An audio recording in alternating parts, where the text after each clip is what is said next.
Hi! Kamusta kamutanan? Ang ngalan ko si Adrian. Mastoryahan ni naman kita parte sa pahamot. Ini nga pahamot nga luwi ko istorya sa inyo subong tawag siya Nirvana Black for Men and Women. Iyan ni siya ni Elizabeth and James. Pwede pan lalaki, pwede pan babae, pwede para sa tanan. Kag tani-tanan nga pahamot amo na akong tulokon.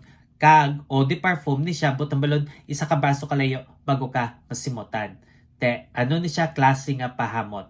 Bali, makahoy nga may pagkapulbos nga vanilla. Amo na siya kung simutan. Angay siya sa katamtaman nga panahon. Ang temperatura nga para siya is between 60 to 80 degrees Fahrenheit o 16 to 27 degrees Celsius. Ano ang iyang mga nota? Simple lang, isa lang kalinya sa mga nota. Kag ang mga nota ay sandalwood, vanilla, kag violet. Ang sandalwood, oriental nga kahoy. Tapos vanilla, matamis nga mahumok nga nota. Tapos violet nga matamis man nga may pagkapulbos nga nota. Kabay pa nga namian kamo sini nga pahamot. Kag kung may iba pa ka mga pahamot nga luyag istorya sa akon, ibili lang sa comment section sa daso naman. Bye-bye!